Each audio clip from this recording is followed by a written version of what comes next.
What happens when the CEO of a pizza chain trades his corner office for a delivery bag and ends up outside a walk-in freezer, listening to a grown man scream at someone half his size? Harlen Novak bought the 11-store pizza chain 8 years ago from a retiring couple who wanted to spend their days fishing in Oregon. Back then, it was a scrappy operation with good bones. Harlen cleaned up the books, streamlined the supply chain, and built a reputation for quality and speed. But lately, he'd been getting vague reports, missed deliveries, low staff morale, a spike in employee turnover at the Westfield location. He didn't want to rely on filtered reports anymore. So he shaved his beard, dyed his hair a few shades darker, and pulled on an old hoodie with a fake name stitched on the name tag: Kyle. He signed up through a third-party staffing agency. The company used to fill temp roles, the kind of work where no one asked too many questions. No one at the Westfield store had met him before. The managers had changed twice in the last 3 years, and Harlen made sure to stay out of store-level operations unless it was a quarterly review. It was a busy Friday night when he showed up for his first shift. The place smelled like garlic, sweat, and burnt cheese. The air was thick with the hum of ovens and the steady ding of the order screen. "Hey, you the new temp?" a young woman asked, tying her apron. Harlen nodded. "Yeah, Kyle, cool, I'm Fiona. I do prep and sometimes phones." "You'll be riding with Marcus today. He's chill. Just don't mess up addresses and you'll be fine." Harlen appreciated her friendly tone. She looked about 20, moved fast, and smiled at customers even when the phones rang off the hook. She was the kind of employee who kept a place running. He kept his head down and observed. The kitchen staff was stretched thin, only 3 people handling a rush that should have needed 5. The guy on the oven, a tall kid with tired eyes named Devin, was sweating through his shirt. No one complained, but the tension was clear. Harlen had just finished loading his 3rd order of the night when he heard it yelling, sharp and ugly, cutting through the kitchen noise. "You think I care if your car's got no heat, man? You're lucky I don't dock you for being 5 minutes late." Harlen froze, half turning toward the back hallway. "I told you I hit traffic," said a soft voice. "And the brakes are then get your junk fixed or find another job. I swear, you deliver one more cold pizza, I'll make sure you're out on your ass." Harlen stepped around the corner. A supervisor with a red polo and a clipboard stood inches from a delivery driver, Marcus, the guy he was supposed to ride with. Marcus looked barely 25. His jacket was thin, his fingers red from the cold. He didn't raise his voice, just stared at the floor. "You always talk to him like that?" Harlen asked before he could stop himself. The supervisor turned. "Who the hell are you? New temp, just heard you yelling." "Yeah, then keep your ears to yourself, Kyle. This is my store, I run it how I want." Harlen didn't answer. He looked at Marcus, who gave him a small shake of the head like he was used to this. The rest of the shift was awkward. Marcus barely spoke during their delivery run. When Harlen tried to ask how long he'd worked there, Marcus just said, "A year, doesn't matter." But it did matter. That kind of treatment wasn't just rude, it was dangerous. Driving in a barely working car through snow to keep a job while your boss screams at you. That wasn't the kind of place Harlen wanted to run back in the store. Fiona pulled him aside while he was folding boxes. "Hey, you good? You look like you saw a ghost." Harlen forced a grin. "Just not used to this kind of energy, I guess." She leaned in. "That guy, Brent, he's a nightmare. We've talked to the district manager, but nothing happens. People quit all the time." "Why hasn't he been fired?" She rolled her eyes. "He hits his numbers. That's all they care about." Harlen nodded slowly. "Thanks for telling me." He left that night with more questions than answers, but one thing was clear: this place wasn't broken because of staffing shortages or bad luck. It was broken because someone in charge was treating people like trash, and no one was stopping it. That was about to change. The following afternoon, Harlen returned to the Westfield store for another shift. Snow lined the curbs and the wind had picked up, biting through his hoodie as he crossed the parking lot.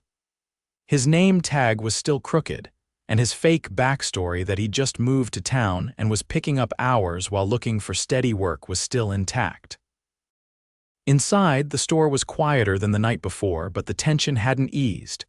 Devin was back on the ovens, his wrists wrapped in athletic tape.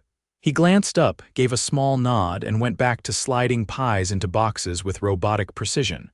Fiona wasn't in yet. The manager, Brent, stood near the register barking into his cell phone. "No, I don't care if she's got a sick kid. That's not my problem. Tell her to find coverage or she's off the schedule next week." He ended the call and looked up. Kyle put on gloves. "You're slicing mushrooms today." Harlen kept his expression neutral. "Got it." He moved to the prep station where a large tub of vegetables waited. A younger guy with a buzz cut and acne scars stood nearby, already chopping green peppers. "You're new, right?" the kid asked without looking up. "Yeah, started yesterday. I'm Jesse. I've been here since June. Don't take anything personal. Brent's always like that." Harlen kept chopping. "He ever go too far?" Jesse paused. "Define too far." Threats, screaming. "Stuff that shouldn't fly." Jesse looked around before answering, voice low. "I saw him throw a dough tray once. It missed, but it was close, and he made Camilla cry last week. She was just 2 minutes late from break." "Did anyone report it?" Jesse exhaled slowly. "People stopped trying."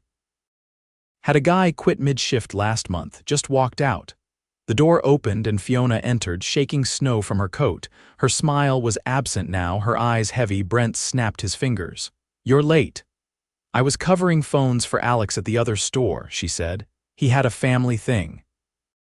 "I told you yesterday." "Not my problem. Clock in and stop making excuses." She didn't argue, just hung her coat and moved to the front counter. Harlen wiped his hands and moved boxes to the folding station. As he worked, he heard Brent making comments to a new hire, a teenage girl with braces and a nervous laugh. "Try smiling more when you work the counter. Customers don't like sour faces. You want to keep this job, right?" She nodded quickly, eyes down. Harlan's jaw tightened.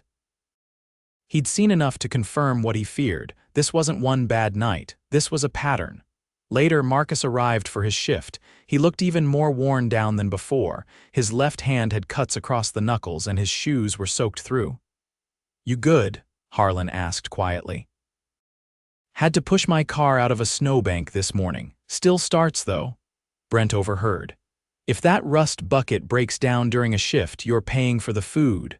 Marcus didn't respond, just grabbed his delivery bag and slipped out the door. Harlen followed him to the parking lot, offering to ride along again. Inside the beat-up sedan, the heater barely worked.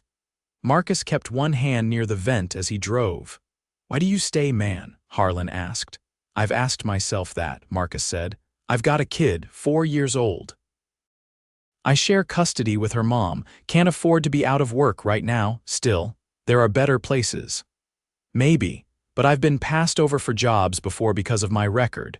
Petty theft when I was 19. No one wants to hear the context." "Pizza's the one place that took me back." Harlen nodded slowly. "You ever try to move up here?" "Twice. Brent said I wasn't management material. I asked what that meant and he said I lacked presence, whatever that means." Harlen leaned back in the seat, jaw set. The pieces were fitting together. Brent had created a place where fear kept people quiet. And anyone who didn't fit his mold was sidelined or pushed out. Back at the store, a rush was building. Brent, instead of helping, stood off to the side, tapping at a tablet. Fiona was juggling the phones and the register. The teenage girl Maya, her name tag read, was trying to fold boxes while answering customer questions. Devin dropped a tray of uncooked wings. The container cracked and sauce splattered across the floor. Brent turned immediately. "Fantastic." "You owe me $20. Devin looked up, stunned. "What? You break it, you buy it. That's how it works." "I don't even make that in an hour." "Then maybe you'll be more careful next time." Harlen stepped between them. "He dropped something, that happens." "You can't charge him for a mistake." Brent narrowed his eyes. "You don't get to tell me how to run my store, temp." Harlen didn't flinch. "Just saying blaming people for accidents doesn't help productivity." Brent turned back to Devin. "Clean it up. And if you're short on your drawer tonight, that's on you. Fiona came over, voice tight. "We're out of garlic knots and the customer's been on hold for 7 minutes. Can someone help?" Brent waved her off. "Figure it out." Harlen grabbed an apron and moved to the oven station. He worked beside Devon, who was pale but focused. They got through the rush, barely. After close, Harlen waited until the others had left. Then he approached Brent in the back office. "You ever think you're making it harder for people to do their jobs?" Brent leaned back in the chair. "You got a problem with how I manage. I've worked a lot of places, never seen morale this low." "Morale doesn't pay rent, numbers do, and guess what? This store hits them, even if it chews through people," Brent laughed. "People are replaceable, you're proof of that." Harlen held his stare. "You don't know who you're talking to," Brent stood. "You want out early, fine, go home."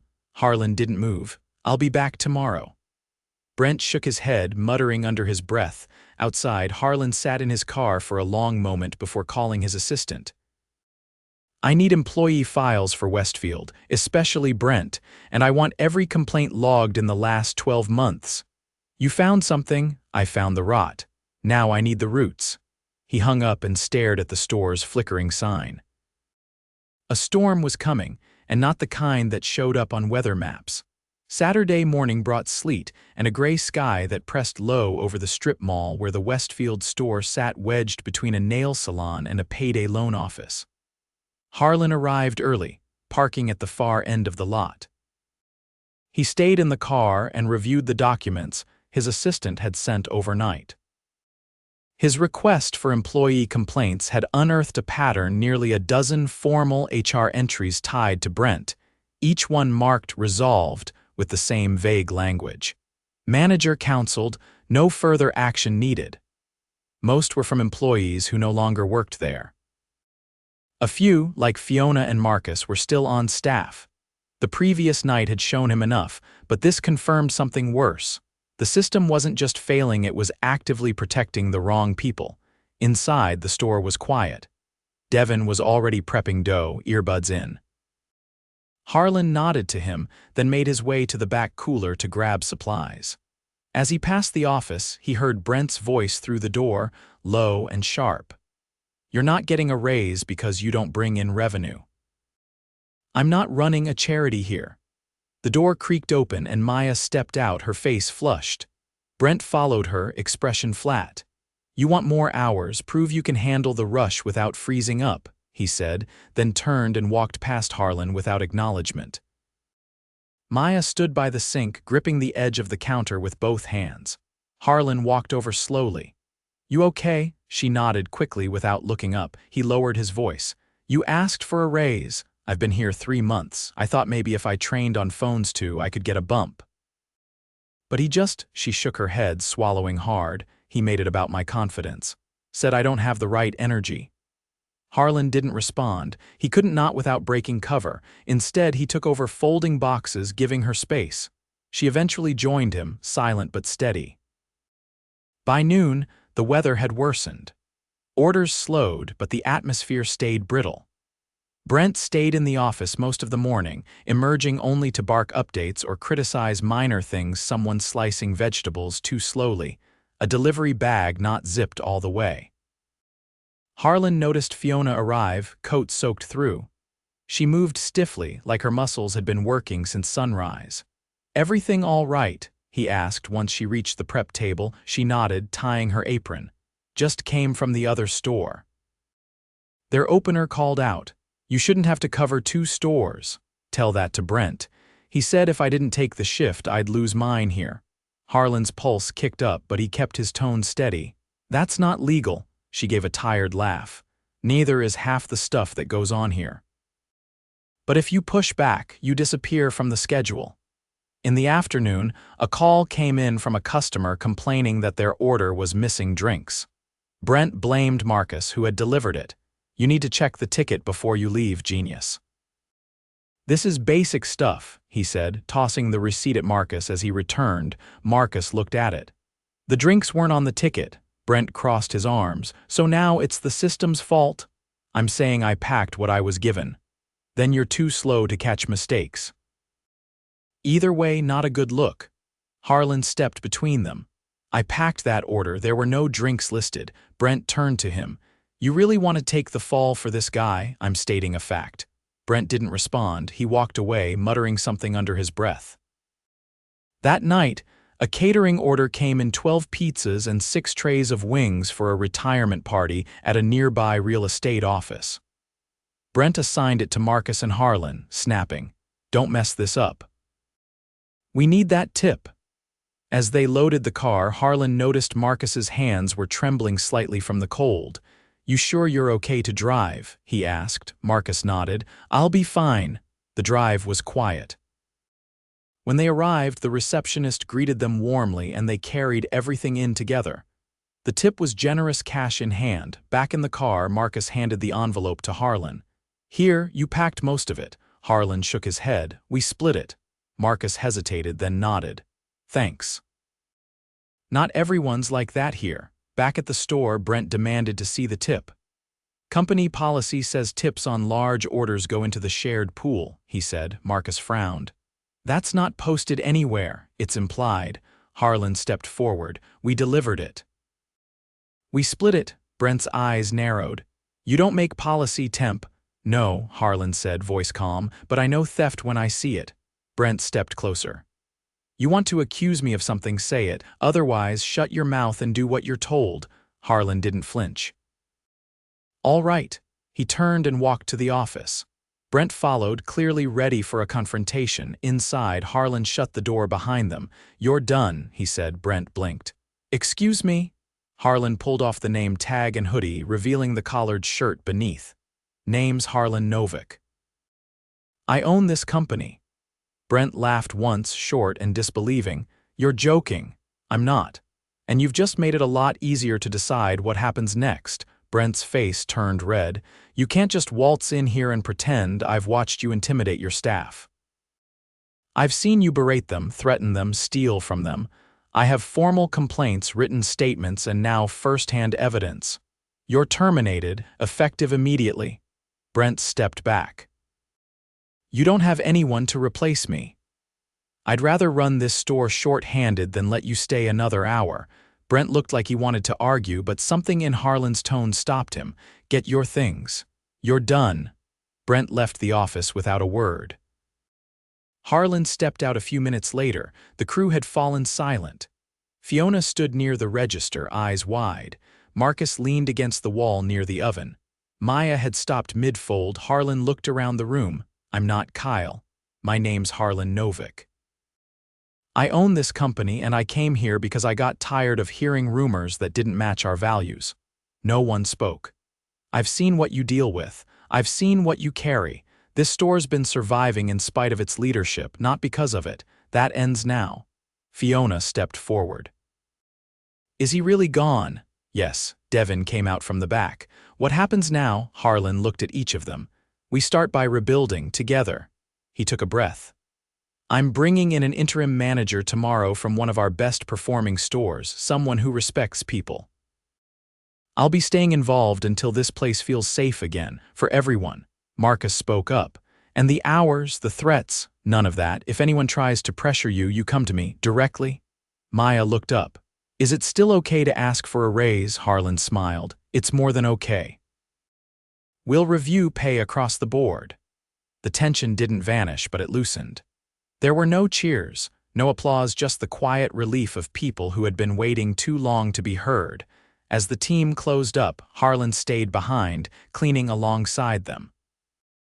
Not because he had to, but because it was the only way to start earning back what had been lost. The next morning, Harlen arrived at the Westfield store before sunrise with frost still clinging to the windows and the sky barely lightening over the rooftops. He parked in the far corner and sat for a moment, watching breath rise in the cold. Inside was a company that had been kept upright by exhausted hands and quiet endurance. And now, for the first time in years, it had a chance to be something more than survival. When he stepped through the door, Jesse was already at the prep station, slicing onions with a new set of gloves. His posture was different, not relaxed exactly, but more assured. He nodded when he saw Harlen, then kept working without hesitation. "Morning," Jesse said. Didn't expect to see you back this early. I'm not leaving until we get this place right. Appreciate that. In the back, the office door was open. The chair behind the desk was empty. Brent's nameplate had been removed. Harlen took a moment to scan the schedule on the wall. Coverage was still thin. Too many shifts still leaned on the same 4 or 5 names, but that would change with time, not promises. By 7, Fiona walked in, bundled in a heavier coat than before and carrying 2 thermoses. She offered one without saying anything. "Didn't know how you take it," she said. "Black's fine," Harlen said, accepting it. "Cool. I figured if you're going to be in the trenches with us, might as well have something warm." He drank in the silence that followed, not out of discomfort but respect. She wasn't looking for praise. She just wanted to work in peace. At 9, the interim manager arrived. A woman named Eliza who had previously turned around one of the lowest-performing stores in the city. She wore a charcoal zip-up and carried a notebook already filled with notes. She greeted each employee by name, even though they hadn't met her before. Harlen had briefed her that morning, but she'd clearly done her own homework. "Your walk-in's running 3 degrees hotter than it should," she said to Jesse within 5 minutes of arriving. "Yeah, Brent said it didn't matter. It matters. We'll get maintenance out this week." She turned to Harlen, voice low. "You weren't exaggerating. I wish I had been." Eliza didn't waste time. She called a short meeting in the back prep area, gathering Fiona, Jesse, Marcus, Maya, and Devin. Harlen stood off to the side, letting her lead. "Let me be clear," Eliza said. "We're not here to make you work harder. You've done enough of that already. We're here to make this store work for you." Maya raised a hand, hesitating. "Are we getting a new full-time manager? You'll have one within 2 weeks. I'm here until then." "What about hours?" Devin asked. "We've been short for months." Eliza nodded. "We're approved to hire 3 more part-timers starting next week. I'll post the listings today." "No one's losing hours unless they request it." Marcus shifted, arms crossed. "What about raises? Some of us have been stuck at the same rate through 2 winters." Eliza turned to Harlen. He stepped forward. "We're auditing pay across all locations. This store will be prioritized." "You'll hear by Friday." No one cheered, but the room felt steadier in the hours that followed. The difference became visible. Eliza didn't hover, she worked. She cleared back prep space, reorganized the walk-in, and trained Meyer on phones without condescension. Harlen helped Jesse relabel every sauce container in the fridge. At one point, Devin stopped mid-shift, leaned against the oven, and just watched it all like he couldn't believe the place was finally functioning without someone yelling. By mid-afternoon, Fiona pulled Harlen aside near the dry storage. "That girl who quit last month, Emma, she called me this morning," she said. "She heard something changed, wants to know if she should reapply." "Would you want her back?" She was solid, fast, good with customers. "Left because Brent told her she looked tired every shift and maybe she wasn't cut out for food service." "Send her my way," Harlen said. "We'll make it right." Fiona nodded. "I'll tell her." Later in the day, a man in a pressed shirt and clipboard arrived, a regional compliance officer Harlen had requested. Eliza brought him into the office, and the two spent nearly 40 minutes reviewing logs, back pay records, and scheduling practices. When they emerged, Eliza pulled Harlen aside. "We found discrepancies," she said. "Brent had been shaving hours off clock-ins and rounding breaks up to dock pay, not just here." "How many stores?" 3. "We're looking into the others now." Harlen's jaw tightened. "Anyone who lost wages gets paid back, quietly but completely. I don't want apologies, I want action. Already on it." As evening settled in, the storefront began to glow in the dusk, warmer now that someone had fixed the flickering sign. The ovens hummed steadily. Customers came and went, and for the first time in days, no one rushed, no one snapped, no one flinched when a door opened. Harlen stepped outside for air just as Marcus was returning from a delivery. He handed over the receipt and leaned on the railing. "I almost quit last week," Marcus said. "I know. I didn't because I didn't want to start over somewhere worse." Harlen nodded. "That's a hell of a reason to stay." Marcus looked at him. "Not anymore. Now I'm staying because I want to see where this goes." You ever think about moving up? Harlen asked. Leadership position? Marcus chuckled, then realized Harlen wasn't joking. I mean, yeah, I've thought about it, just figured no one else had. They do now. Back inside, Maya was helping a customer in person for the first time. She used to avoid the counter. Now she was smiling without being told to. Jesse was training a new hire who'd started that afternoon, someone Eliza had fast-tracked from another store. Fiona was organizing the supply checklist without being asked. Devin had taken a break without being told he couldn't. Harlen didn't need to say anything.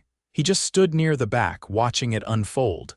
Later that night, after the last delivery was out and the kitchen was clean, Harlen gathered the team one final time. You rebuilt this store today, he said. Fiona leaned on the counter.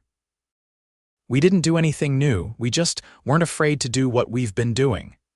That's the point, Harlen said. You were always doing enough, you just weren't being given enough. He looked around the room. I won't let that happen again, not here. Not in any store. Eliza added, this team is strong, not just because you work hard, but because you look out for each other. That's what we're building on. Marcus folded his arms, nodding once. Feels like we finally get to breathe. Harlen stepped back. I'll be watching from a distance now. But you'll see me more often. No more silence from the top.